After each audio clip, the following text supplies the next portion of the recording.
Alright everybody, let's get started on our main characters of our epic stories. So these main characters are sprites with a whole lot of costumes in them. And today we're going to learn about those costumes and how they work to make our sprite look so amazing in our story. So let's take a look at some of the costumes you'll need and how they work. The first one you're going to need is a standing costume. Make sure they're facing the right. You may want a pre-jump costume, what your character looks like right when they're about to jump. I didn't create a separate jump costume. I'm going to use my run. And again, make sure they're all facing the right. Yes, they can turn left in other directions, but for our painting purposes, you want them to the right. I also have my attack costumes. There's 3 of them so that when they're played in sequence, you can see the animated attack. 2 is a basic animation, but 3 costumes are always better. Here's my run cycle. As again, you can see 3 costumes.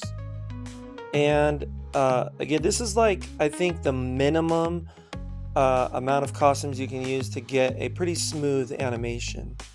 I want to show you actually some professional sprites that have been used in professional games like Mega Man. So as you can see, Mega Man's run cycle here, it's a 3 costume cycle. In the later advanced version, it's actually a 5 costume cycle. You can see extended leg, his leg passing through, and then extended again on the opposite side.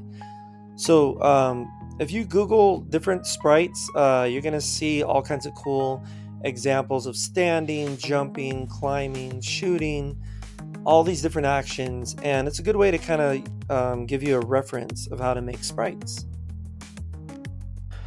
So for example, my flying animation has 3 more costumes, and I love having a cape or some sort of clothing or headband because you can use that item to show movement or effects of some sort of action like jumping or being attacked or damaged.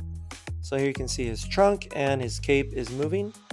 And later we'll code it so that these 3 costumes rotate. Another set of costumes you're going to need is like a super attack.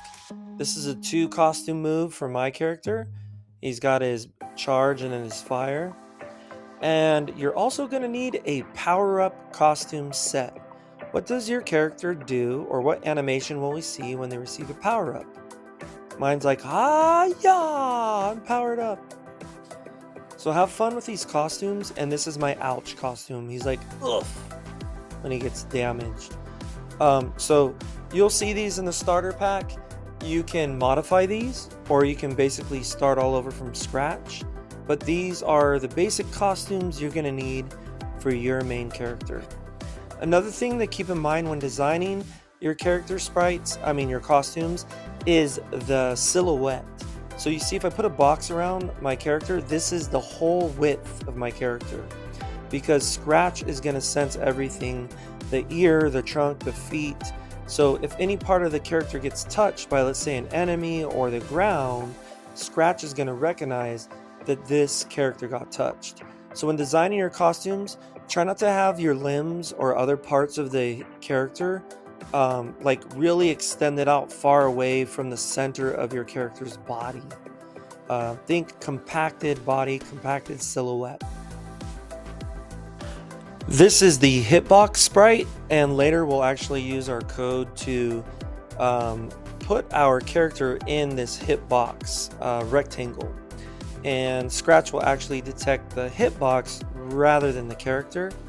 This just helps the coding run a lot smoother.